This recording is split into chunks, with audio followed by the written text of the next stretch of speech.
आप सभी को मेरा प्रणाम, आपका स्वागत है। चलिए समय को व्यर्थ न करते हुए सीधे विषय पर चलते हैं।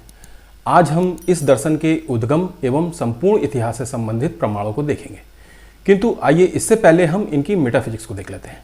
किसी भी विज्ञान का जन्म दर्शन से होता है, जो कि विचारों के रूप में होते हैं, और ये विचार प्रश्न के रूप में होते हैं, और मनुष्य में इन प्रश्न के रूप में विचारों का जन्म उसकी बुद्धि एवं दृष्टि के आधार पर होता है। आज हम जानते हैं कि हमारी पृथ्वी, हमारा पूरा सौरमंडल इस अनंत आकाश में तैरता हुआ गति कर रहा है। यह कहीं पर भी टिका हुआ नहीं है, कहीं किसी एक स्थान पर रखा हुआ नहीं है, अर्थात यह सभी आकाश रूपी पात्र में मानो अपने अस्तित्व रूप में विद्यमान है और क्रिया कर रहे हैं। अतः यह स्पष्ट है कि वायु, अग्नि, जल और पृथ्वी तत्वों के निर्माण से पहले सर्वप्रथम आकाश तत्व का ही निर्माण होता है, जो इन सभी चारों तत्वों को धारण करता है। वास्तव में इन सभी तत्वों का निर्माण एक क्रम से होता है, जैसे सर्वप्रथम आकाश, उसके पश्चात वायु का, क्योंकि वायु को अपने अस्तित्व को बनाए रखने के लिए आकाश की आवश्यकता होती है। वायु के बाद में अग्नि, क्योंकि अग्नि को अपने अस्तित्व के लिए आकाश के साथ में ऑक्सीजन के रूप में वायु की भी आवश्यकता होती है। और अग्नि के बाद में जल तत्व का निर्माण होता है, क्योंकि जल को अपने अस्तित्व के लिए आकाश, वायु और अग्नि तीनों की आवश्यकता होती है। अग्नि के ताप में परिवर्तन होने से हाइड्रोजन और ऑक्सीजन के रूप में वायु तत्व से ही जल तत्व का निर्माण होता है। न्याय दर्शन में लगभग 50 प्रकार की वायु और उनकी प्रकृति के बारे में बताया गया है, और सबसे अंत में निर्माण होता है पृथ्वी तत्व का। तो इस प्रकार इस चारवाक दर्शन के तत्व दर्शन का आधार ही सिद्धांत रूप में पूर्ण रूप से गलत प्रमाणित हो जाता है। और दूसरी तरफ चारवाक दर्शन प्रत्यक्ष प्रमाण के अतिरिक्त सभी प्रमाणों को अस्वीकार करके विज्ञान का नाश कर देता है। इस परिस्थिति में विज्ञान का जन्म ही असंभव है। खैर, अब आते हैं इसके इतिहास पर। आज हम इस तथाकथित दर्शन के जन्म से आज तक के इतिहास के साक्ष्यों को देखेंगे। वर्तमान समय में चारवाक दर्शन के स्रोत के रूप में केवल सर्वदर्शन संग्रह नामक पुस्तक का नाम लिया जाता है, जिसके प्रणेता माधवाचार्य थे। एक दूसरी पुस्तक बारहस्पत्य सूत्र, जिसका जिक्र तो किया जाता है, किंतु यह वर्तमान समय में कहीं पर भी उपलब्ध नहीं है। तो आइए हम सर्वदर्शन संग्रह को देखते हैं, और ये हैं इसके पहले 2 श्लोक, जिसमें माधवाचार्य भगवान शिव और भगवान विष्णु की आराधना करते हैं। अच्छा, एक बात, आगे बढ़ने से पहले हम माधवाचार्य के विषय में 3 पॉइंट जान लेते हैं। माधवाचार्य का जन्म सन 1296 में हुआ था। ये उस समय के बहुत महान और प्रकांड दार्शनिक थे। यह माना जाता है कि विजयनगर साम्राज्य की स्थापना के प्रेरणा स्रोत यह माधवाचार्य ही थे। माधवाचार्य के कई महत्वपूर्ण ग्रंथों में से एक पंचदशी नामक ग्रंथ भी है, जो कि अद्वैत वेदांत का ही एक ग्रंथ है। माधवाचार्य जी ने उस काल की राजनीतिक परिस्थितियों के कारण उस कालखंड के राजाओं की बहुत कठोर आलोचना की है। उन्होंने हिंदुओं के पतन का कारण उनके चरित्र के पतन को बताया, और उनके अनुसार उस कालखंड के राजाओं को इस्लामी राजाओं के चरित्रहीन क्रियाकलाप आकर्षित कर रहे थे। नाचने गाने वाली चरित्रहीन स्त्रियों एवं मुस्लिम वेश्याओं की उन्होंने बहुत कठोर आलोचना की है। अब पुनः आते हैं विषय पर, और इसका अगला श्लोक देखते हैं। यह है श्लोक नंबर 5, जिसमें लिखा है, बृहस्पति मतानुसारी नास्तिक शिरोमणि चारवाक ईश्वर मुक्ति देता है, इस बात को नहीं मानता। इस चारवाक मत का खंडन करना प्रायः असाध्य है। यहाँ पर ध्यान देने योग्य बात यह है कि चारवाक को बृहस्पति मतानुसारी कहा गया है, और दूसरा, माधवाचार्य यहाँ पर चारवाक पर कटाक्ष कर रहे हैं। अब श्लोक नंबर 6, जो लोग लौकिक वाक्य के वश में होकर नीति और काम शास्त्र के अनुसार काम एवं अर्थ को ही पुरुषार्थ कहकर स्वीकार करते हैं, पारलौकिक अर्थ स्वीकार नहीं करते, यह सब उन्हीं चारवाक मत के लोगों ने अनुभव किया है। इस कारण चारवाक मत का लोकायत, यह दूसरा नाम सार्थक होता है। अब इसका नवा श्लोक देखते हैं।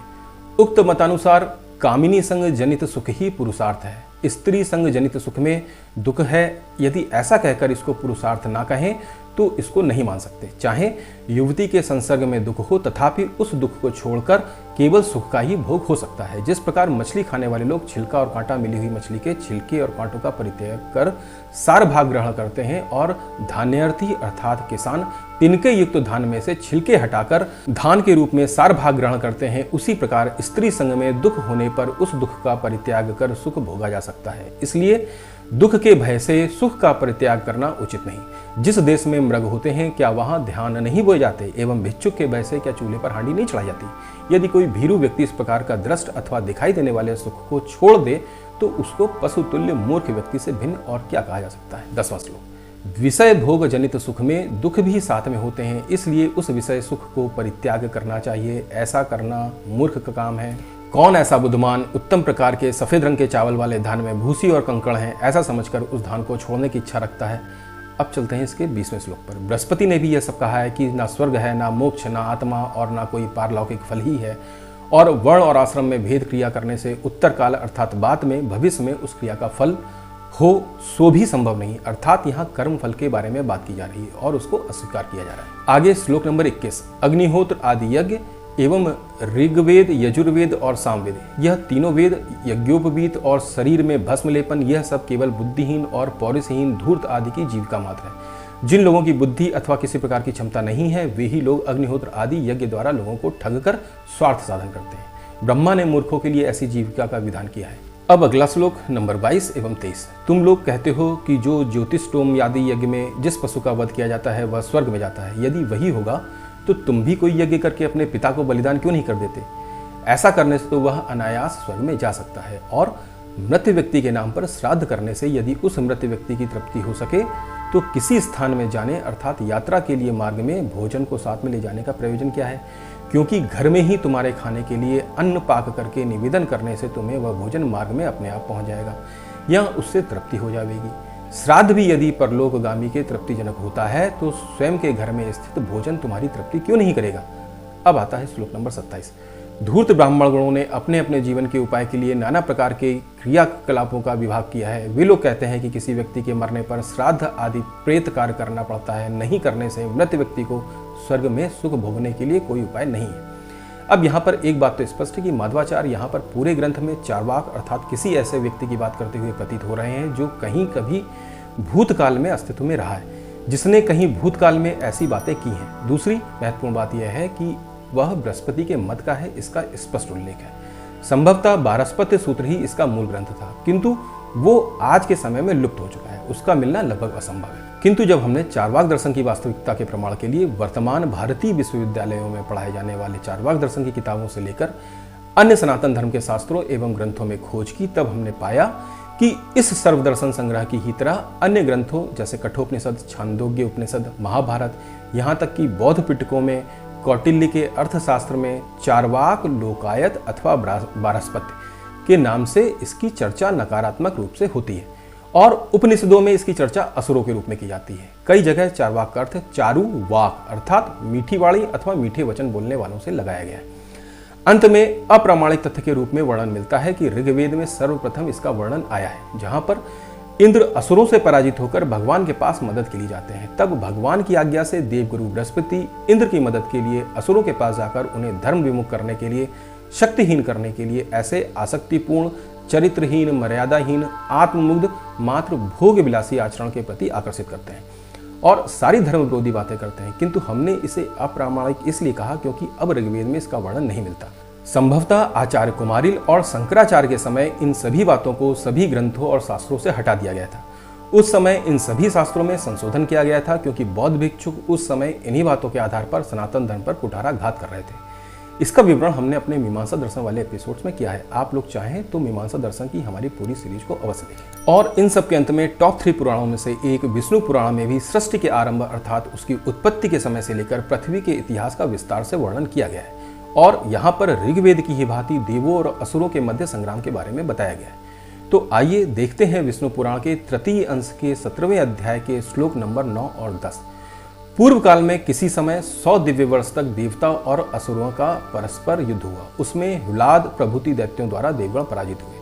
अतः दैत्यगण ने क्षीर सागर के उत्तरी तट पर जाकर तपस्या की और भगवान विष्णु की आराधना के लिए उस समय इस स्तव का गान किया। ये हुलाद दैत्यराज हिरण्यकशिपु का पुत्र और प्रहलाद का भाई था।